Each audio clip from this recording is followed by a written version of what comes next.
ప్రేమ ప్రయాణం డైరెక్టర్ కు స్మగ్లర్ మస్తాన్ వలి చుక్కలు చూపించాడు. నిర్మాత అయినందున షూటింగ్ జరుగుతున్నంతసేపు ఇబ్బంది పడుతూనే వచ్చాడు. ఆనాటి అనుభవాల్ని ప్రేమ ప్రయాణంలో హీరోగా నటించిన మనోజ్ నందం మీడియాకు వివరించాడు. ఇలాంటి సినిమాకి ఎందుకు ఒప్పుకున్నానా అని మనోజ్ పదే పదే అనుకునేలా చేశాడు మస్తాన్ వలి. ఇంతకీ వలి తన బ్యాక్గ్రౌండ్ ఏమని చెప్పాడు, సెట్ లో వలి నీతు తీరు ఎలా ఉండేది, ఆ వివరాలు అతని మాటల్లోనే ఒకసారి విందాం. వీళ్ళిద్దరికి రిలేషన్ పాపం డైరెక్టర్ కూడా బాగానే టార్చర్ పెట్టారు. అతను సీన్స్ బాగా రావట్లేదని అమ్మాయికి పదే పదే చెప్తుంటే బాగానే వచ్చింది కదా చాలు అని తీసుకెళ్ళాను. సినిమాలో కూడా చూస్తుంటాం ఇలాంటి సీన్లు, లైక్ నేను ఇంత చాలు చాలు చాలు బాగా చేసింది కదా చాలు అది కమిట్ అయిన తర్వాత దీన్ని బయటికి వెళ్తే సినిమా ఆగిపోయిందని అదొక న్యూస్.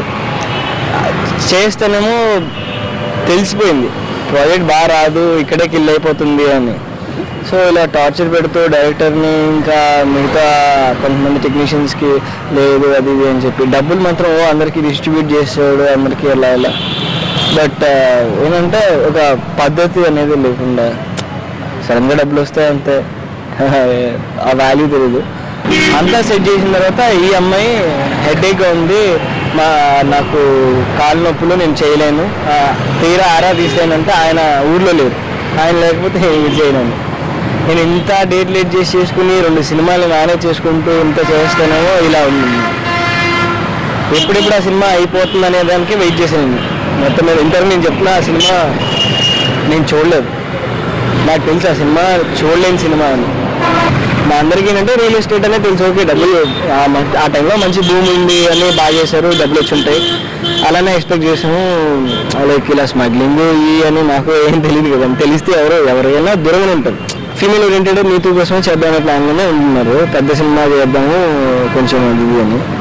సో మరి అది సక్సెస్ అవ్వలేదు, అయ్యిందో ఏమో నాకు తెలియదు.